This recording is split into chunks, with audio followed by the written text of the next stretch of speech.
Hello students, so BCom final year income tax और unit number 2 आज हम लोग स्टार्ट करने जा रहे हैं। आपका जो चैप्टर का नाम है इनकम फ्रॉम सैलरी। खैर वो सब बातें बाद में करते रहेंगे। मैंने आप लोगों को जो पीडीएफ सेंड किया है इनकम फ्रॉम सैलरी से रिलेटेड, रूल से रिलेटेड, तकरीबन 15-16 पेज के मैंने पीडीएफ आपको सेंड किया है, या हो सकता है आपके पीडीएफ फोल्डर में मैंने अपलोड किया होगा। तो उस पीडीएफ को आप नोट कर लीजिए। पहली बात तो भाई, अगर आप नोट करे होंगे और अपने सामने रखेंगे तो ये चैप्टर आपको समझ में आएगा, क्योंकि पूरा रूल्स है। और अगर आप नहीं रखे होंगे तो भाई चैप्टर मैं बोलूँगा वीडियो को आप बंद कर दीजिए और जाके पहले लिखिए, उसी के बाद इसको पढ़ाई करिएगा आप, अदरवाइज आपको समझ में नहीं आएगा। ठीक है, तो हम ये मान के चल रहे हैं कि आपने सारा क्वेश्चन, सारे पीडीएफ को अपने कॉपी में नोट कर लिया है या उसका प्रिंट आउट निकलवा लिया है। चलिए अब हम लोग आगे बढ़ते हैं और इस चैप्टर पे श्री गणेश करते हैं। ठीक है, तो देखिए आज हम लोग स्टार्ट करने जा रहे हैं। कुछ बातें बता दूं, हमने क्या पढ़ा यूनिट 1 में, हमने रेसिडेंशियल स्टेटस पढ़ा कि भाई कोई भी बंदा टैक्स किस बेसिस पे देता है, वो रेसिडेंशियल स्टेटस के बेसिस पे देता है, वो हमने सीख लिया। ठीक है, अब हम लोग टैक्स निकालना सीखेंगे कि किस प्रकार होता है। देखो किसी भी पर्सन को या फिर किसी भी इंडिविजुअल बंदे को, किसी भी बंदे को अगर वो इनकम कमाना चाहे, दुनिया के किसी भी कोने में अगर वो इनकम कमाना चाहे तो 5 तरीके से इनकम कमाता है, समझे। और वो कहता है सेक्शन 14 में कहता है 5 heads of income. 5 head source नहीं बोलना इसको, कभी भी सोर्स वर्ड मत बोलना। 5 हेड्स ऑफ इनकम के 5 हेड्स होते हैं। ठीक है, 5 हेड्स मतलब 5 सर होते हैं, इनकम के 5 सर हो सकते हैं अगर आप भी कल कमाना चाहो। देखो इनकम टैक्स इतना मजेदार चैप्टर है कि आपको भी यहाँ से आइडिया मिलेगा इंसान कैसे कैसे कमाता है। यहाँ पे पूरा अपन एनालिसिस करेंगे कि इंसान कैसे कैसे कमाता है और किस तरह से कमाता है, तो आपको खुद आइडिया आएगा यार हम भी इस तरह से कमा सकते हैं। कमाना सीखोगे आप यहाँ से, और कैसे कैसे कमा सकते हैं, कितना दिमाग कितना लगेगा, मेहनत किसमें लगेगा, सारी बातें। तो देखो कोई भी इंडिविजुअल 5 तरीकों से पैसे कमाता है, और वो तरीके क्या क्या हो सकते हैं। सबसे पहला होता है इनकम फ्रॉम सैलरी। हो सकता है आज आप स्टूडेंट हो, कल को आप क्या लगेगा, आपकी जॉब लगेगी और आप जाके जॉब करेंगे और आपको बदले में क्या मिलेगा, अपनी सर्विस देंगे और बदले में आपको सैलरी मिलेगा। हो सकता है आप गवर्नमेंट एम्प्लॉय बने, प्राइवेट एम्प्लॉय बने, आपको बदले में क्या मिल रहा है, अच्छा खासा सैलरी मिल रहा है। तो पहला इनकम फ्रॉम सैलरी, आप किसी बंदे के किसी आप जगह में जाके काम करते हो और बदले में आपको मेहनत सैलरी मिलता है, तो वो आपका इनकम हुआ। वैसे आप कमाते हो, सैलरी के रूप में आप पैसे कमाते हो। अगर आप सैलरी के रूप में नहीं कमा रहे हो तो अगला होता है इनकम फ्रॉम हाउस प्रॉपर्टी, या फिर आप इनकम फ्रॉम क्या करोगे, हाउस प्रॉपर्टी से कमाओगे। हाउस प्रॉपर्टी मतलब आपने कुछ इनकम फ्रॉम हाउस प्रॉपर्टी मतलब मकान संपत्ति से आए, हिंदी में इसको बोलते हैं मकान संपत्ति से आए, पहले वाले को बोलते हैं वेतन से आए। ठीक है, तो इनकम फ्रॉम हाउस प्रॉपर्टी, भाई आपने मेहनत किया, आपने खूब मेहनत किया, मशक्कत किया, पैसे कमाया, और आपने एक जमीन खरीद के उसमें क्या बना दी, एक प्रॉपर्टी बना दी, हाउस बना दिया, और उस हाउस को रेंट पे क्या कर दिया, चढ़ा दिया, लेट आउट कर दिया। रेंट पर क्या कर दिया, भाड़े पर चढ़ा दिया, और आपको अच्छा खासा महीने का मान लो 50,000 रुपए क्या मिल रहा है, वहां से किराया मिल रहा है। हर महीने 50,000 रुपए किराया मिल रहा है, साल का 6 लाख रुपए कमा रहे हो। यानी आपने हाउस प्रॉपर्टी को किराए पर देके इनकम कमा रहे हो, तो ये भी इनकम होता है एक तरह से। इस पे भी इनकम पे क्या देना पड़ता है, हमको टैक्स देना पड़ता है। तो ये होता है अगला इनकम पे टैक्स देने का तरीका। इस इनकम पे आपको क्या करना पड़ सकता है, टैक्स देना पड़ सकता है। यानी कि आप अगर कोई प्रॉपर्टी वगैरह आपके पास है और आपने उस पर रेंट वगैरह वसूल कर रहे हो, चाहे वो शॉप हो, चाहे वो घर हो, कुछ भी हो, तो उस पर आपको इनकम फ्रॉम हाउस प्रॉपर्टी के हेड में टैक्स देना पड़ता है, वो भी आपका इनकम का सोर्स है। नंबर 3 होता है, मान लो भाई आपकी कहीं नौकरी नहीं लगी, मान लो हाउस प्रॉपर्टी भी नहीं है, तो कल को आप बिजनेस करोगे। क्या करोगे, बिजनेस करोगे, तो आपको होगा इनकम फ्रॉम बिजनेस। क्या हो सकता है, इनकम फ्रॉम बिजनेस। आप बिजनेस करोगे। एंड प्रोफेशन मतलब आप क्या बन जाओगे, डॉक्टर बन सकते हो, चार्टर्ड अकाउंटेंट बन सकते हो, लॉयर बन सकते हो, है ना, हमारी तरह कोचिंग सेंटर्स भी चला सकते हो, कुछ भी कर सकते हो। तो प्रोफेशन में आता है वो, तो वहां से इनकम कमाओगे, तो वहां से आपको क्या करना पड़ेगा, टैक्स देना पड़ेगा। ये एक तरीका पैसा कमाने का। ठीक, नंबर 4 होता है इनकम फ्रॉम, अच्छा इसको अपना क्या बोलते हैं, मतलब पीजीबीपी बोलते हैं इसको। एक बार पीजीबीपी, मैं बहुत वर्ड यूज करूंगा, पीजीबीपी का फुल फॉर्म क्या है, इसका फुल फॉर्म है प्रॉफिट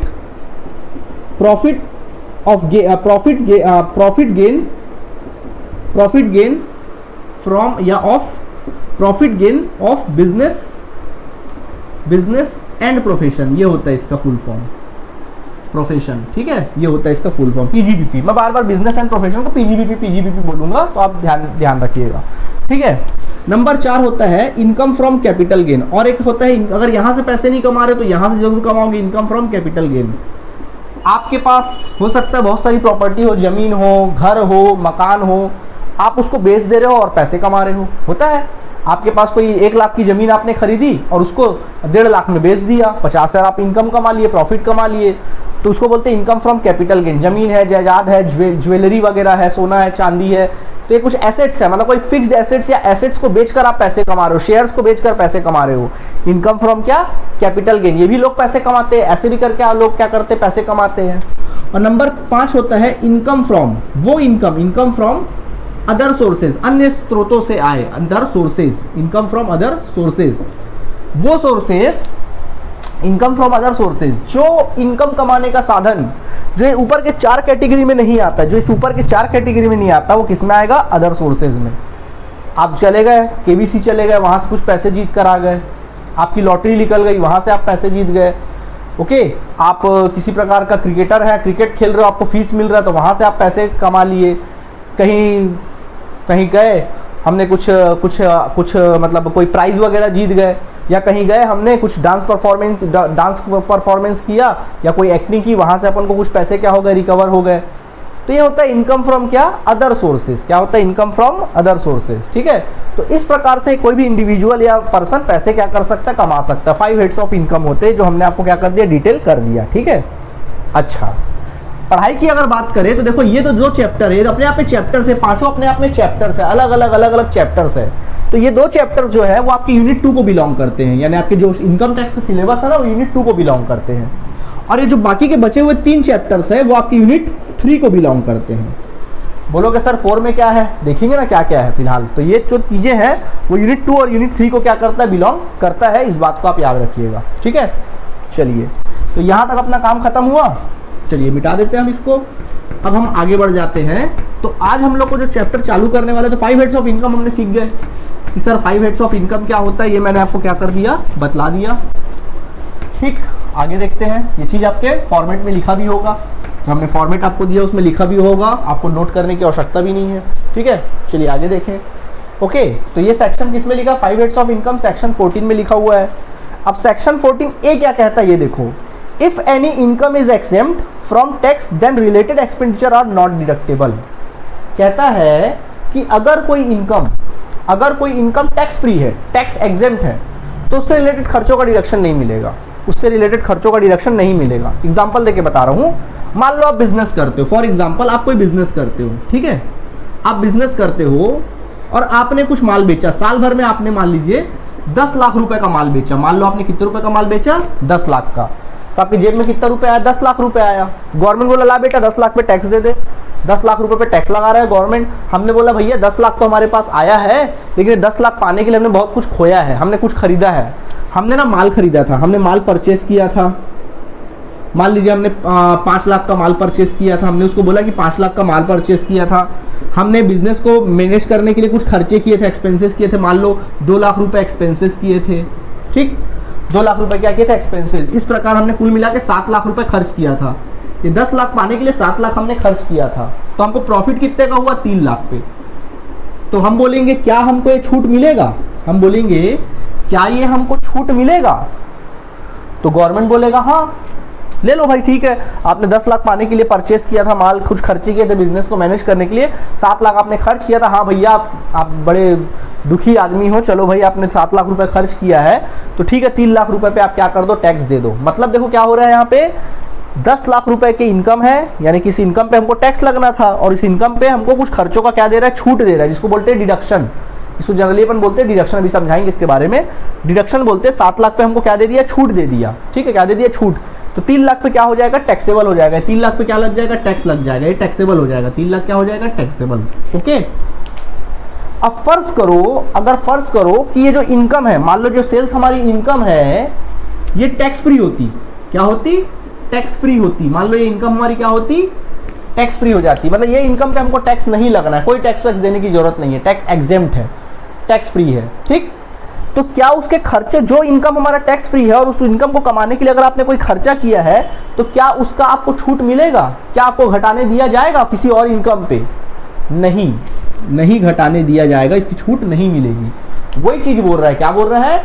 इफ एनी इनकम, क्या कहता है? If any income is exempt, अगर कोई इनकम टैक्स फ्री है, अगर कोई इनकम क्या है?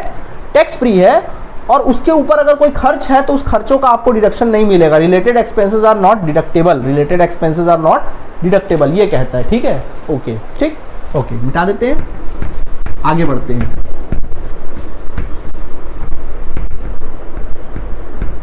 आगे बढ़ जाते हैं। इसके बाद नेक्स्ट देखिए, एक चीज मैं सिखाने वाला था, उसको सुन लो। देखो हमारे सामने ना 3 वर्ड बहुत आएगा।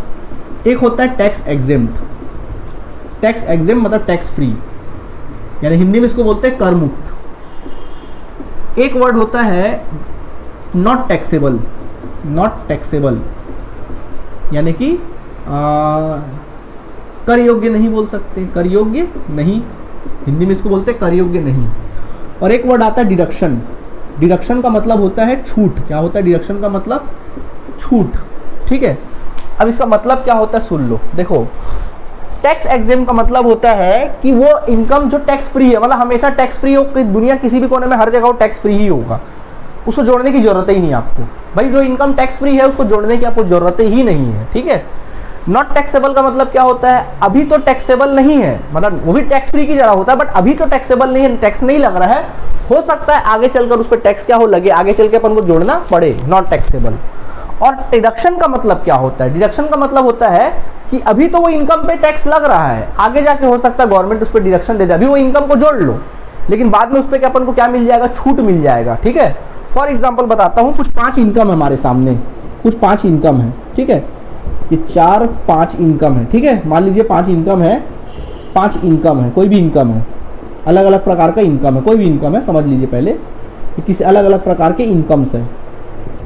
ठीक, अब इसमें इनकम में पहला वाला जो इनकम हो टैक्सेबल है। पहला वाला इनकम क्या है? टैक्सेबल है। मान लो ये कुछ रुपए 10,000 रुपए मान लीजिए। ठीक है, दूसरा वाला इनकम जो है वो टैक्स फ्री है, मान लो टैक्स एग्जेम्प्ट है, टैक्स फ्री है, मान लो ये 20,000 रुपए है। ठीक है, तीसरा वाला जो इनकम है वो नॉट टैक्सेबल है, नॉट टैक्सेबल है। ठीक है, मान लो ये 30,000 रुपए है। चौथा वाला इनकम डिडक्शन वाला इनकम है, जो आगे चल के डिडक्शन मिलेगा, ये मान लीजिए अपने को 5,000 रुपए है। ठीक, और अंत में जो इनकम है टैक्सेबल है, मान लो ये भी टैक्सेबल है, मान लीजिए 20,000 रुपए, इस प्रकार से टैक्सेबल है। ठीक है, ये इनकम है। देखो ये इनकम टैक्सेबल है, 10,000 रुपए, मतलब टैक्स देना लायक है। ये 20,000 रुपए इनकम हुआ, बट वो टैक्स फ्री इनकम है, उस पर कोई टैक्स नहीं लगेगा। ये इनकम नॉट टैक्सेबल है 30,000 का, ये इनकम डिडक्टेबल है 5,000 का, और ये इनकम टैक्सेबल है। अब जब अपन कंप्यूट करेंगे, कैसे कंप्यूट करेंगे? अगर ये रूल के हिसाब से देखा जाए तो कंप्यूट कैसे करोगे? तो देखो जब आप इनकम निकालोगे टैक्सेबल इनकम, तो क्या करोगे? देखो पहला वाला इनकम है ना, टैक्सेबल है ना, जोड़ लो। तो पहला वाला इनकम को क्या करोगे? जोड़ोगे, टैक्सेबल है करके आप जोड़ लोगे। कितना जोड़ोगे? 10,000 रुपए। ये इनकम पे टैक्स देना है करके हमने इसको जोड़ लिया। दूसरा वाला इनकम जो है, इनकम टैक्स फ्री है 20,000 रुपए, तो आप क्या करोगे? दूसरा वाला इनकम को लिखोगे, चूंकि ये टैक्स फ्री है, क्या है? टैक्स फ्री है, तो आपका इसका अमाउंट दर्शाने की आपको आवश्यकता ही नहीं है, वहां पे टैक्स फ्री लिख दोगे। क्या लिख दोगे? वहां पे टैक्स फ्री लिख दोगे उस अमाउंट की जगह पे। ठीक है, मतलब जो जिस पे टैक्स देना ही नहीं तो उसको जोड़ने की जरूरत ही नहीं है, सीधा टैक्स फ्री लिख दो वहां पे, उस अमाउंट को वहां पे दर्शाओ ही मत। ठीक, तीसरा वाला इनकम क्या है? नॉट टैक्सेबल है। तीसरा वाला इनकम लिखोगे और उसको में भी क्या है? नॉट टैक्सेबल है, तो वहां पे सीधा नॉट टैक्सेबल लिख दोगे। इस प्रकार का भी अमाउंट को आप दर्शाओगे नहीं, नॉट टैक्सेबल के भी अमाउंट को आप दर्शाओगे नहीं। ठीक है, चौथा वाला क्या है? डिडक्शन है, तो मतलब क्या करो? चौथा वाला इनकम है, अभी तो फिलहाल जोड़ दो। डिडक्शन है बोल रहा है तो मतलब अभी तो फिलहाल क्या कर दो? इनकम में जोड़ दो, मतलब अभी तो फिलहाल जोड़ दो, टैक्सेबल है अभी तो जोड़ दीजिए, छोड़ दीजिए। और अंत में पांचवा इनकम टैक्सेबल है, तो पांचवा इनकम को भी क्या कर दो? जोड़ दो। पांचवा इनकम भी टैक्सेबल है, 20,000 को जोड़ दिए। तो इस प्रकार आपका टैक्सेबल इनकम कितना निकला, टोटल इनकम कितना निकला आपका देखें सर। हमारा टोटल इनकम निकल गया 35,000। कितना आ गया? 35,000। अब इसमें से चूंकि चौथे नंबर वाला इनकम क्या था? डिडक्शन वाला था, डिडक्शन वाला था करके इसको डिडक्शन घटा दो। अब यहाँ पे ले जाके क्या कर दो? घटा दो। 5,000 हमने घटा दिया, तो टैक्सेबल इनकम कितना आ गया? 30,000। ये वो इनकम है जिसपे आपको टैक्स लगेगा, टैक्सेबल इनकम। ऐसे तो कहने का मतलब ये है कि जो टैक्स एग्जेम्प्ट होता है उसके अमाउंट को कभी अपन शो नहीं करते। नॉट टैक्सेबल भी जो होता है उसका मतलब क्या होता है? अभी तो टैक्सेबल नहीं है, बट आगे जाके हो सकता है टैक्सेबल हो, कोई ना कोई हेड में टैक्सेबल होगा। यहाँ तो नहीं है, बट अदर किसी हेड में टैक्सेबल होगा। ठीक है, जैसे अपन सैलरीज पढ़ रहे हैं, अब वहाँ पे सैलरी की जगह बिजनेस वाला इनकम आ गया है, तो वहाँ पे आप क्या लिखोगे? नॉट टैक्सेबल ही तो लिखोगे। अगर अपन सैलरी पढ़ रहे हैं, अपन मैं बोलूंगा मेरे को इनकम हुआ सैलरी से 1 लाख रुपए, अब वहीं पे अपन का कोई क्वेश्चन, उसी क्वेश्चन में हम लोग का आ गया इनकम फ्रॉम बिजनेस, तो भाई अपन निकालने बैठे हैं सैलरी का टोटल इनकम, अब वहाँ बिजनेस आ गया तो वहाँ टैक्स फ्री तो नहीं लिख सकते, वहाँ पे नॉट टैक्सेबल लिखोगे, मतलब वहाँ पे अभी तो टैक्सेबल नहीं है, कहीं और टैक्सेबल होगा, वो दूसरे वाले हेड में टैक्सेबल होगा, नॉट टैक्सेबल, ठीक है। और तीसरा जो है डिडक्शन, डिडक्शन का मतलब क्या है, देखो इनकम में हमने अभी तो जोड़ दो, आगे जाके माइनस कर दो, इनकम में जुड़ जाएगा, इनकम में शामिल है, बट आगे चल के उसको अपन को डिडक्शन मिल जाएगा, बाद में कभी भी छूट मिलेगा, जब लास्ट स्टेज आएगा तब वहाँ पे अपन को छूट क्या हो जाएगा, मिल जाएगा, ये कहने का मतलब है, ठीक है। तो उम्मीद है आपने 3 word tax exempt, not taxable and deduction का वर्ड का मतलब आप समझ गए होंगे, ठीक है, ओके। अब मिटा देते हैं इसको हम लोग।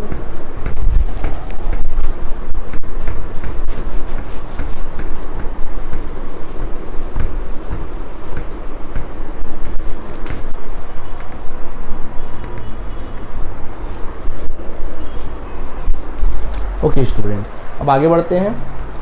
हाँ, तो सेक्शन 15 आगे देखते हैं, आपकी बुक में कॉपी में लिखा होगा section 15 charging section. Charging section मतलब अपन क्या निकालने बैठे, अब हमारा जो चैप्टर चालू होने वाला है इनकम फ्रॉम सैलरी, क्या स्टार्ट होने वाला है, इनकम फ्रॉम सैलरी।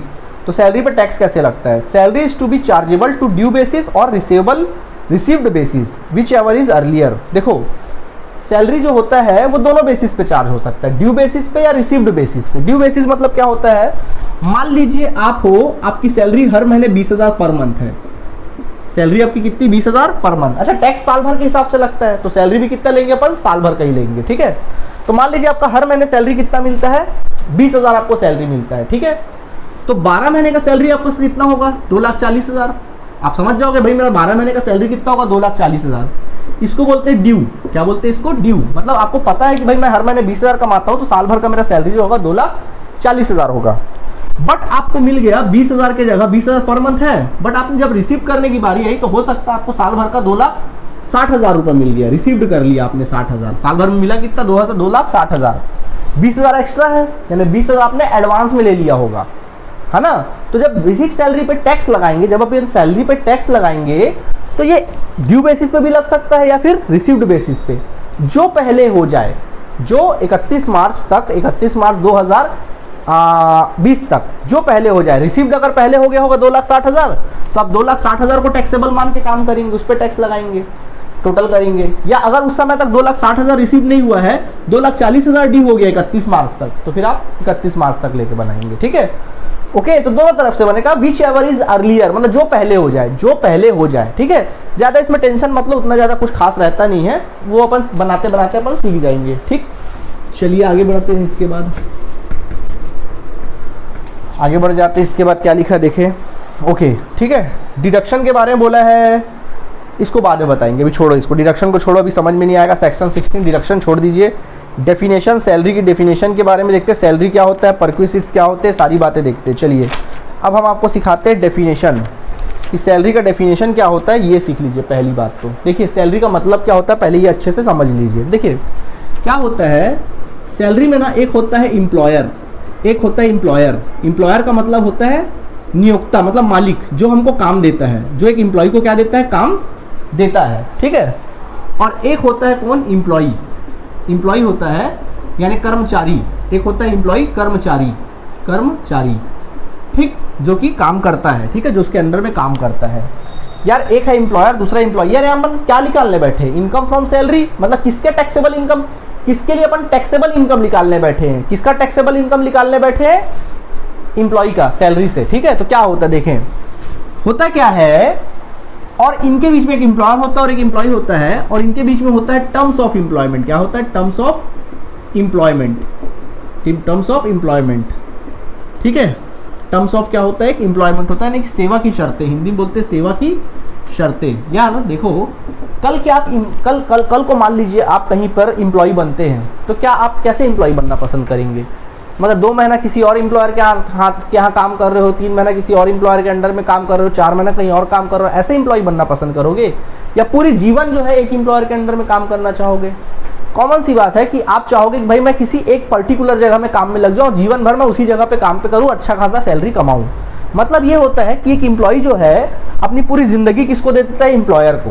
किसको दे देता है, एम्प्लॉयर को, ठीक, पूरी जिंदगी किसको दे दिया, एम्प्लॉयर को। मतलब ये होता है सैलरी के साथ ऐसा होता है, सैलरी का एक नेचर होता है कि भाई अगर मान लो एग्जांपल दे रहा हूं, अगर मान लीजिए मेरे पास अगर कोई काम करने आता है, मान लो मैं एम्प्लॉयर हूं और मान लीजिए आप मेरे एम्प्लॉई हो और मेरे पास काम करने आए, तो आप मेरे पास एज एन एम्प्लॉय बनकर नहीं आए मेरे पास। मैं बोला देखो यार मेरा ना 50 कॉपी है, 50 कॉपी को चेक कर दो, ठीक है, 50 कॉपी को चेक कर दो और एक कॉपी के पीछे मैं 1 रुपये आपको दूंगा।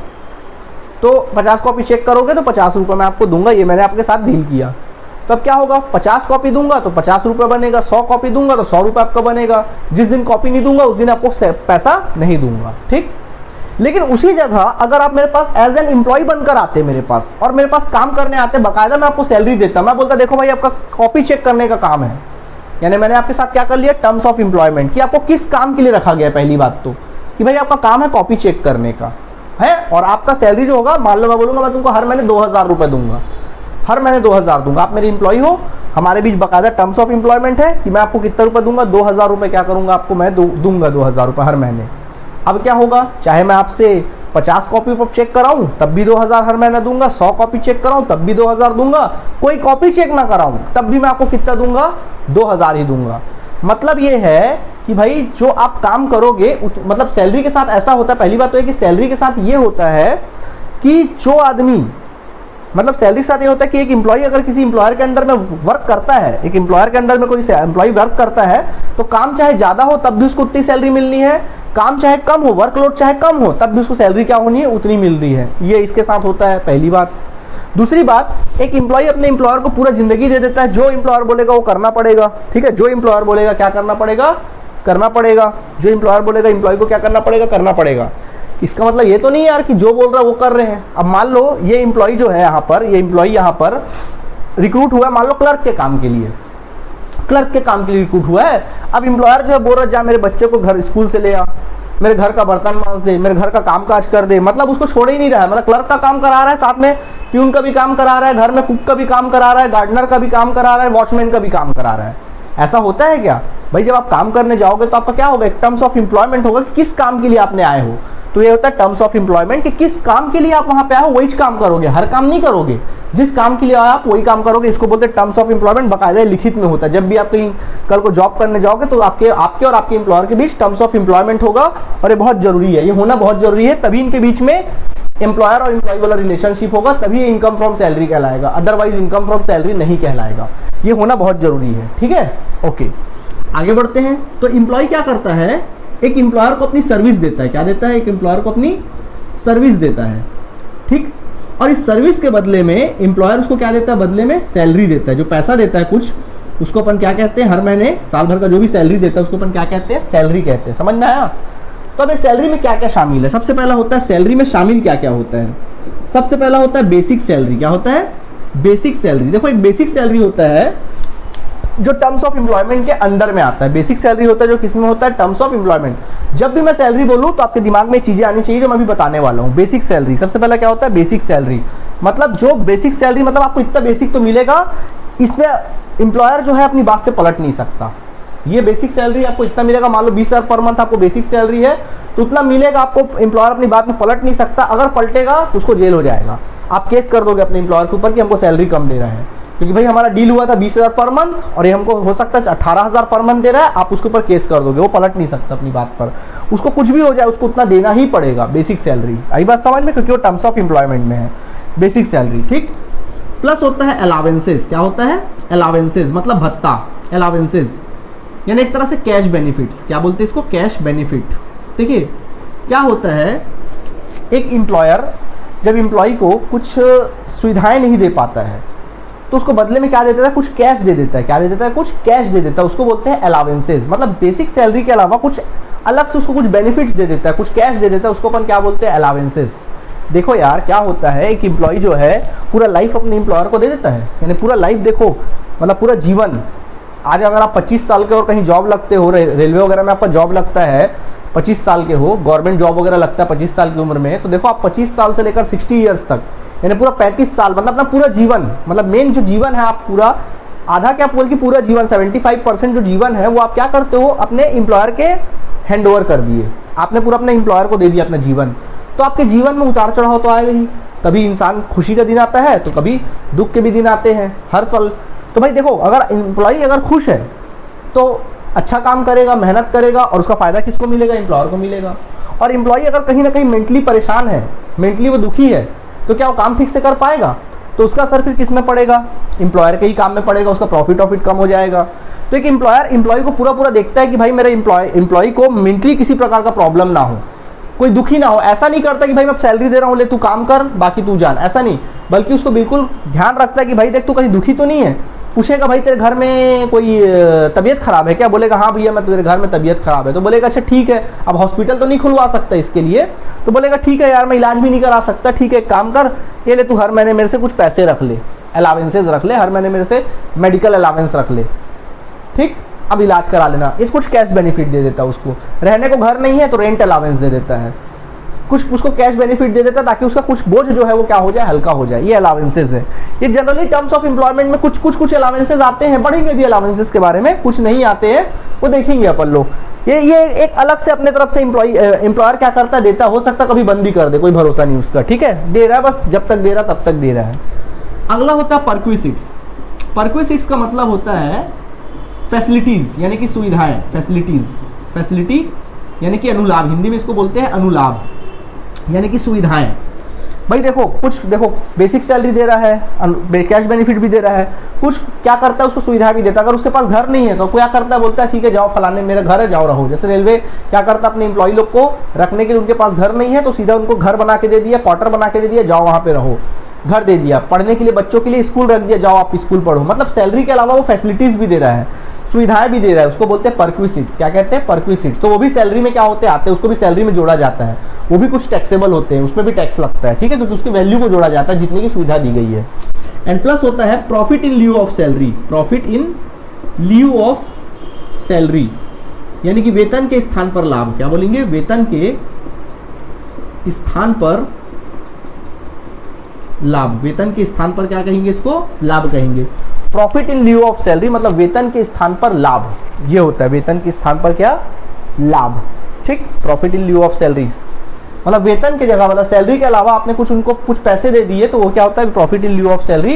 इसका मतलब चलो हम इसको आपको एक्सप्लेन कर देते हैं क्या होता है profit in lieu of salary का मतलब। पेज नंबर 2 में आएंगे, लिखा होगा देखना, सेक्शन 17(3) में लिखा है profit in lieu of salary. क्या क्या होता है? पहला, compensation from farmer employer, from employer और फॉर्मर एम्प्लॉयर। देखो कॉम्पेंसेशन फ्रॉम एम्प्लॉयर और फॉर्मर एम्प्लॉयर क्या होता है? कॉम्पेंसेशन का मतलब देखिए, मान लीजिए मैं एम्प्लॉयर हूं और आप मेरे एम्प्लॉय हो, मैं आपका मालिक हूं, आप मेरे क्या हो? एम्प्लॉय हो, ठीक। मैंने आपसे टर्म्स ऑफ एम्प्लॉयमेंट में किया कि भाई, मैंने एम्प्लॉयमेंट में किया कि भाई आपकी जो बेसिक सैलरी है, टर्म्स ऑफ एम्प्लॉयमेंट जब आप मेरे यहाँ नौकरी करने आए तो मैं एम्प्लॉयमेंट में किया कि आपकी जो भी फिलहाल बेसिक सैलरी जो रहेगी, मैंने बोला 20,000 पर मंथ रहेगी, आप मेरे यहाँ काम करो, मैं आपका ना 2025 तक, चलो 2023 तक मैं आपकी सैलरी 25,000 रुपये पर मंथ क्या कर दूंगा, ये मैंने बोला कि अभी आपकी सैलरी 20,000 पर मंथ है, आप मेरे यहाँ काम करिए, 2023 तक मैं आपकी सैलरी 25,000 कर दूंगा, 25,000 तक कर दूंगा। आप खुश थे, बड़े मजे से आप 2020 काम किए, 21 काम किए, चलो 25,000 हो जाएगा, 22 काम किए, 23 काम किए। जैसी 2023 आया, कोरोना काल की वजह से मेरी हालत क्या हो गई? खस्ती हो गई। मैंने बोला भैया देखो, मैं आपकी सैलरी बढ़ा तो नहीं पा रहा हूँ, 25,000 तो नहीं कर पाऊंगा, उल्टा अब आपकी बेसिक सैलरी जो है 2023 से वो 18,000 रुपया है। ये है, आपके ऊपर क्या टूट गया? पहाड़ टूट गया। आपके ऊपर तो क्या टूट गया भैया? पहाड़ टूट गया। अरे भैया हम तो 20,000 में काम कर रहे थे, समय के साथ तो महंगाई बढ़ती, किसी का इनकम बढ़ना चाहिए, यहाँ तो इनकम क्या हो रहा है? घट रहा है। यहाँ तो इनकम क्या हो रहा है? घट रहा है, ठीक। तो मैं बोला 18,000 में काम करो, आपका दिमाग खराब हो गया। बोले 20,000 में हमसे टर्म्स किया था, 18,000 में क्या होगा? तो आप बोलोगे रुको, मैं तुम्हारे ऊपर टर्म्स ऑफ एम्प्लॉयमेंट में तो 20,000 लिखा, मैं जा रहा तुम्हारे ऊपर केस करूंगा। मैं बोलूंगा अरे भैया रुक जाओ, हाथ जोड़ूंगा, मैं बोलूंगा रुक जाओ, आप 18,000 रुपया पर मंथ ले लो, जो भी मैंने टर्म्स ऑफ एम्प्लॉयमेंट में जो भी चेंजेस किया है उसके लिए तुम मेरे से ना कॉम्पेंसेशन ले लो। तुम ना एक काम करो, 1 लाख रुपए मेरे से ले लो और आपसे ना मेरे यहाँ 20,000 नहीं 18,000 में काम करो। मैंने आपको 1 लाख रुपए दिया, आप स्वीकार कर लिए, आपने बोला चलो ठीक है भाई 1 लाख रुपए दे दो, हम 18,000 में काम करेंगे, आप स्वीकार भी कर लिए। तो आपको 1 लाख रुपए कॉम्पेंसेशन मिला ना मेरे तरफ से, तो इसको अपन क्या कहेंगे? टैक्सेबल होगा, इस पर भी टैक्स लगता है, भी सैलरी में आता है और इस पर क्या लगता है? टैक्स। इसको बोलते हैं profit in lieu of salary के जगह में आता है। मतलब सैलरी में मैंने कटौती की, दूसरी जगह मैंने आपको क्या कर दिया? कुछ कॉम्पेंसेशन दे दिया। तो कॉम्पेंसेशन भी क्या होता है? टैक्सेबल होता है, ये बात ध्यान में रखिएगा, ठीक है, ओके। वही बोला कॉम्पेंसेशन फ्रॉम एम्प्लॉयर और फॉर्मर एम्प्लॉयर, मतलब खुद के एम्प्लॉयर से मिला हो या कोई पुराने एम्प्लॉयर से मिला हो, टैक्सेबल होगा सैलरी में। ठीक है, आगे एनी कॉम्पेंसेशन ड्यू और received by any person from any other person before the joining of employment और after succession of the employment. देखो इसमें क्या बोल रहा है कि कोई भी कॉम्पेंसेशन, चाहे वो आप किसी के अगर ज्वाइनिंग करने के पहले भी अगर आपको कोई कॉम्पेंसेशन मिला होगा तो वो भी इसी सैलरी हेड में क्या होगा, टैक्सेबल होगा। कहने का मतलब ये है कि मान लीजिए आपने कहीं काम किया, अब हुआ क्या था, एक बार क्या हुआ था यूपी में, क्या हुआ था, जैसे जनरली होता है ऐसा सरकारी अहदे में होता है, क्या हुआ, जैसे मान लो एक एग्जांपल दे रहे हैं, जैसे मान लीजिए अभी इससे पहले हमारे छत्तीसगढ़ में मान लीजिए बीजेपी की सरकार थी और उसके बाद जस्ट अभी किसकी सरकार आ गई, कांग्रेस सरकार आ गई। तो हो सकता है बीजेपी के सरकार के समय में कुछ पोस्ट निकले होंगे तो उसका रिक्रूटमेंट भी हुआ होगा। तो हुआ ये, मान लीजिए आपके साथ ऐसा हुआ कि भाई आपके साथ आपने क्या किया, पेपर दिया, बीजेपी की सरकार के समय में पोस्ट निकला, पेपर दिया, पेपर आपने सही दिया, रिजल्ट भी आया और आप पास आउट भी हो गए। आपका बस ज्वाइनिंग लेटर मिलने ही वाला था, आपको जस्ट ज्वाइनिंग लेटर मिलने ही वाला था, इलेक्शन हुआ, बीजेपी चुनाव हार गया और नई सरकार आ गई कांग्रेस, और कांग्रेस ने उसमें आके स्टे लगा दिया। मान लो उसके आपके रिक्रूटमेंट में स्टे लगा दिया, बोले भाई वो बीजेपी रिक्रूटमेंट कर रही थी, अब हम अपने तरीके से रिक्रूटमेंट करेंगे। यानी आपको नौकरी मिलने ही वाली थी और आपका नौकरी क्या हो गया, रुक गया। ठीक, बोले फिर से पेपर वेपर होगा, ऐसे में आपका दिमाग खराब होगा कि नहीं होगा। तो आपने सरकार के ऊपर क्या कर दिया, केस कर दिया कि भाई हमने बीजेपी की सरकार के समय रिक्रूटमेंट निकला था, उसमें हमने जॉब का फॉर्म भरा था, पेपर भी दिया था, पास भी हो गए थे, हमारा ज्वाइनिंग लेटर आने ही वाला था, वैसे स्टे लगा दिया गया। अब आपका केस चल रहा है, हो सकता है कुछ साल तक केस चले। सडनली क्या हुआ, मान लो आपका केस चला 10 साल तक, तो 10 साल तक तो आप नहीं बैठे रहोगे, हो सकता है इस बीच कहीं और आपकी नौकरी क्या हो गई, लग गई। अब वो केस चल ही रहा है, आपकी नौकरी का लग गई, आप कर रहे हो काम, वो केस चल रहा है, ठीक है। अब मान लो केस आप क्या हो गए, जीत गए, केस जीत गए, अब आपको वहां से ज्वाइनिंग लेटर आ रहा है, तो भैया अब आप ज्वाइनिंग थोड़ी ना करोगे, आप कहीं अच्छे जगह काम कर रहे हो और आप काफी कुछ आगे अपने लाइफ में बढ़ गए हो, तो अब तो आप ज्वाइन करने वाले नहीं हो पुराना वाला जॉब। तो आपको मेंटली परेशानी की वजह से आपको क्या करेगा, सामने वाला जो एम्प्लॉयर है या गवर्नमेंट जो है आपको कुछ कॉम्पेंसेशन देगा, पैसे देगा आपको कि भाई ठीक है, आप 10 साल तक आप इतना परेशान हुए, आपको ज्वाइनिंग था, आप कहीं और नौकरी करे, फिर से पढ़े बढ़े, फिर नौकरी कर रहे हो, ठीक है, और इस बीच आप मेंटली परेशान रहे, चलिए भाई आप 5 लाख या 6 लाख रुपए कोर्ट ने बोला भाई आप सामने वाले एम्प्लॉय को क्या करो, दो, तो आपको 5 लाख रुपए मिल रहा है, कॉम्पेंसेशन मिल रहा है ना, मतलब वो आपका एम्प्लॉयर नहीं था, फिर भी आपको उससे क्या मिल रहा है, कॉम्पेंसेशन मिल रहा है ज्वाइनिंग के पहले। तो ऐसे सिचुएशन में हम लोग इसको भी क्या बोलते हैं, प्रॉफिट इन लिeu ऑफ सैलरी कहते हैं, ठीक है, प्रॉफिट इन लिeu ऑफ सैलरी कहते हैं। ठीक, अगला इसमें क्या लिखा है देखें, की मैन इंश्योरेंस पॉलिसी। क्या होता है अगला, की मैन इंश्योरेंस पॉलिसी। की मतलब क्या होता है, की मतलब चाबी, चाबी वाला आदमी, मतलब जिसके बिना कुछ नहीं हो सकता। चाबी एक ऐसा चीज है जिसके बिना आप कुछ नहीं कर सकते, चाबी के बिना आप कुछ भी नहीं कर सकते ना। वैसे क्या होता है, कई बार क्या होता है, मान लीजिए मैं एम्प्लॉयर हूँ और आप मेरे एम्प्लॉय हो, मेरे बिजनेस के एम्प्लॉय हो, लेकिन आप छोटे मोटे एम्प्लॉय नहीं हो। मैं क्या हूँ मालूम, आप मेरे मैनेजर हो, आप मेरे बिजनेस के मैनेजर हो, मुझे 1 रुपया का काम नहीं आता, मैं सिर्फ अपने घर में बैठ के आराम करता हूँ, मैं कुछ नहीं करता, कोई काम नहीं करता। सारे कस्टमर से डील करने का काम, माल खरीदने का काम, माल बेचने का काम, सब काम, मतलब पूरा जो मालिक काम करता है वो सारा काम आप ही मैनेज करते हो। आप मेरे एम्प्लॉय हो, आप ही मैनेज करते हो, मैं अपने घर में बैठ के आराम करता हूँ, ठीक है। अगर सोचो आप कहीं मान लीजिए कहीं अगर आपको अच्छा जॉब मिल जाता है या आप ये जॉब छोड़कर चले जाते हो, तो भैया मैं तो क्या हो जाऊंगा, जीते जी मर जाऊंगा। तो ऐसे सिचुएशन में कि भाई कल को आप कहीं चले ना जाओ या छोड़कर चले ना जाओ, मेरा एम्प्लॉय जो है कहीं, मेरा एम्प्लॉय जो है ऐसा एम्प्लॉय जो मेरा की मैन है वो कहीं किसी कभी उसका डेथ ना हो जाए, कुछ ना हो जाए, तो मैं ऐसे एम्प्लॉय का क्या करा दूंगा, की मैन इंश्योरेंस करा दूंगा। मतलब कल को अगर ये छोड़ के मुझे जाएगा तो मैं क्या करूंगा, इसका इंश्योरेंस करा लूंगा। क्या करा लूंगा, इंश्योरेंस करा लूंगा, मुझे इंश्योरेंस से पैसा मिलेगा अगर ये छोड़ के जाएगा। तो अगर इसका डेथ होगा या मृत्यु होगा या फिर कोई एक्सीडेंट होगा इस एम्प्लॉय का, तो मैं उसको कुछ पैसे दे दूंगा, या मैं खुद बोलूंगा तू जा छोड़कर, तो मैं उसको कुछ पैसे दे दूंगा और कुछ पैसे अपने पास रख लूंगा पॉलिसी का, तो कॉम्पेंसेशन के रूप में इसको पैसे दे दूंगा। तो ये जो चीज होता है इसको बोलते हैं की मैन इंश्योरेंस पॉलिसी होता है। जनरली ये बिजनेस के लिए होता है, हालांकि यहाँ पे उतना ज्यादा इंपॉर्टेंट नहीं है, बट की मैन इंश्योरेंस पॉलिसी लिखा रहेगा, कोई भी रिसीव्ड अमाउंट रहेगा तो उसको आप टैक्सेबल में डाल दीजिएगा, ठीक है, ओके, ठीक। चलिए, तो यहाँ तक हमने क्या सीख लिया, सैलरी के बारे में हमारा कॉन्सेप्ट क्या हो गया, क्लियर हो गया, ठीक है। सैलरी के बारे में हमारा सारा कॉन्सेप्ट यहाँ पर क्या हो गया, पूरा क्लियर हो गया, ठीक है, ओके। अच्छा सर ये एम्प्लॉयर कौन कौन हो सकता है, देखो आपके फॉर्मेट में लिखा होगा, पेज नंबर 3 में लिखा होगा कौन कौन सा एम्प्लॉयर हो सकता है। देखो मालिक कौन हो सकता है, नियोक्ता कौन हो सकता है, एक इंडिविजुअल भी हो सकता है, एक एचयूएफ भी हो सकता है, मतलब हिंदू अनडिवाइडेड फैमिली भी अपने आप में मालिक हो सकती है, एक कंपनी भी मालिक हो सकता है जो आपको नौकरी दे, फर्म भी हो सकता है जो आपको नौकरी दे, गवर्नमेंट भी हो सकता है, ऑर्गेनाइजेशन भी हो सकता है, इंस्टीट्यूट भी हो सकता है, एओपी हो सकता है, बीओआई हो सकता है, कोई भी एक एम्प्लॉयर हो सकता है, मंदिर मस्जिद कोई भी, किसी के भी अंडर में आप काम कर सकते हो, एम्प्लॉयर कोई भी हो सकता है। ठीक है, तो देखो सैलरी के बारे में हमने क्या सीखा, any remuneration paid by an employer to his employee, कोई भी रेमुरेशन कोई भी पारिश्रमिक जो उसका एम्प्लॉयर के द्वारा एम्प्लॉय को दिया जाता है in consideration for his services, उसके सर्विस के बदले में, इज कॉल्ड सैलरी, मतलब कुछ भी चीज चाहे वो कैश के रूप में हो या फिर सुविधा के रूप में हो, कपड़े के स्वीट्स के रूप में हो, सैलरी कहलाता है। It includes monetary value of those benefits, इसमें सारे मॉनेटरी वैल्यूज जो होते हैं वो सारी चीजें जो भी बेनिफिट्स होती है वो इंक्लूडेड होती है। And facilities provided by employer which are taxable, सारे चीजें जो फैसिलिटीज एम्प्लॉयर प्रोवाइड करता है वो भी सारी चीजें क्या होती है इसमें शामिल होती है। ठीक है, तो चलिए भाई सैलरी आज हमने स्टार्ट किया है, तो सैलरी के बारे में एक कॉन्सेप्ट आपको अच्छे से क्लियर हो गया होगा, मजा तो बहुत आ रहा है, पढ़ाने का मन भी बहुत आगे बहुत कर रहा है, बट फिलहाल क्या करें अब समय की कमी है, तो फिलहाल इसको यही रोकते हैं। अगले क्लास में हम लोग और सैलरी के बातों को, रूल्स रेगुलेशन को देखेंगे। तो फिलहाल सैलरी का मतलब जब भी बोले फट से आपके दिमाग में क्या आना चाहिए, basic salary plus allowance plus perquisite plus profit in Leo of salary. ठीक है, तो चलिए आज के लिए इतना काफी है, कल के क्लास में हम लोग फिर से मिलेंगे, तब तक के लिए good night and good bye.